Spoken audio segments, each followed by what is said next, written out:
Welcome back to the Peaceful Solution Character Education Program webinar. We have a great discussion for you today. I'm your host, Jennifer, and with me are Yamimya, Abigail, and Shamaria. And we're talking about ownership and asking and how it applies in our lives.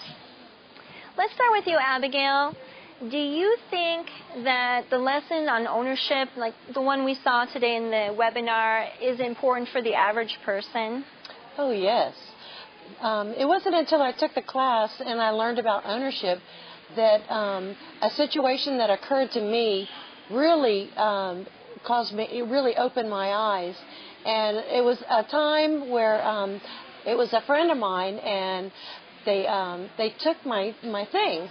And they had done it more than one time, and I would report them to the proper authorities, but nothing was ever done about it. So it really caused me to have a distrust over, of authorities, because I thought that, they would never, make sure that there was any kind of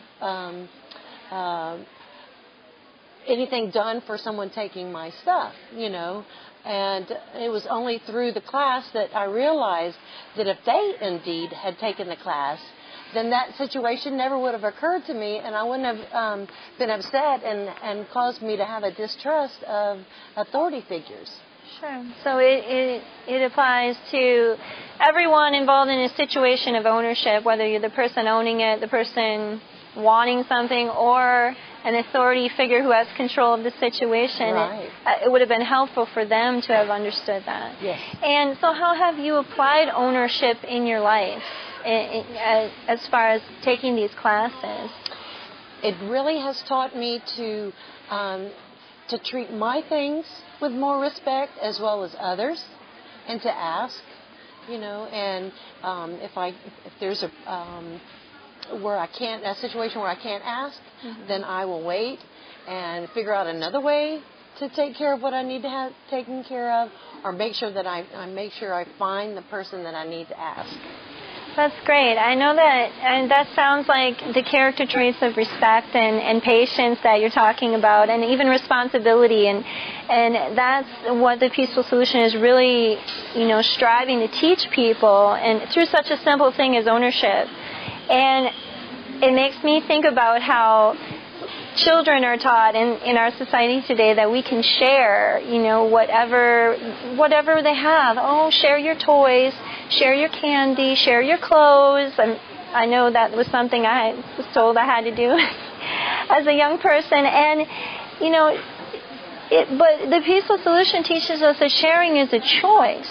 And I know that you, Shamari, have had some experience in the Peaceful Solution Character Education Program and learning it for a while now. And I wanted to ask you, has there ever been a situation where you had to say no? Yes. I did have to say no once.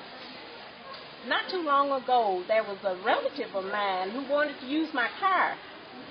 And I knew the person didn't have insurance, didn't have money, wasn't working. Uh-oh. And so I said, well, what I'll do, I'll ask if the person had a valid driver's license. Let me see the driver's license. The person seemed insulted that I had asked to see the driver's license. I said, no. And I know that was the responsible answer I needed to give that person. Oh, definitely, definitely. And so there, another character trait of responsibility coming forth. Yes. And you may not be the most well-liked person for your answer always, but definitely you're making a choice that's for your best interest and the best interest of your vehicle. The best interest of all of us.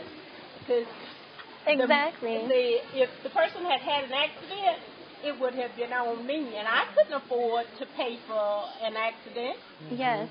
See, that really points out something that the choices that we make really do have a ripple effect.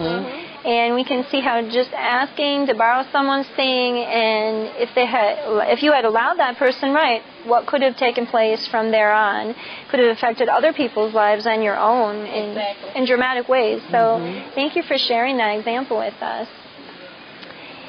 Yamimya, listening to these two conversations on ownership and asking, what do you think about people today and how they understand ownership and asking? Do they have a grasp on these two concepts the way that they need to?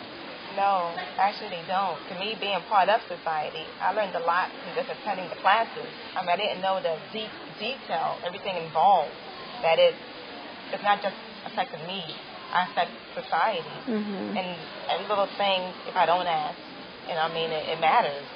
And you don't really get away with it when you don't ask. Because someone gets affected down the line. Right, that's true.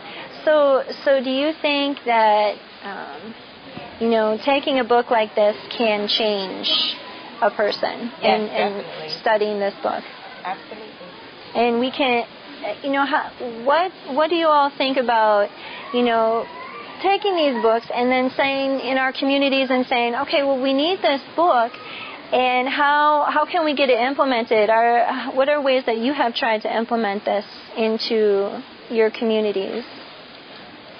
Well, Shamari? I did teach the Peaceful Solution in the Boys and Girls Club after school. Oh, and so I was able to also go into some schools and teach it. And you think they were receptive to it? Yes, they were receptive. And just like what I was saying about being able to say no mm-hmm. and feeling validated mm-hmm. that it's okay to say no, yeah. I think some of the people really appreciated some of the concepts that we shared. It really enlightens you on what your rights are to the things that you own, and it changes the situation, I think, too, for how we respect one another, how we look at one another and the things that we have and the value that they have on them, and that's great. I've really enjoyed talking with you all today, and I want to make sure you all see these books, because this is what we're talking about. It comes down to this: do not steal. This is the grade 5 lessons, and these aren't just for 5th graders, these are for adults too. And this is the intermediate series, the character unit, and we had our ownership lesson from here today, and we really thank you all for coming and joining us in this discussion.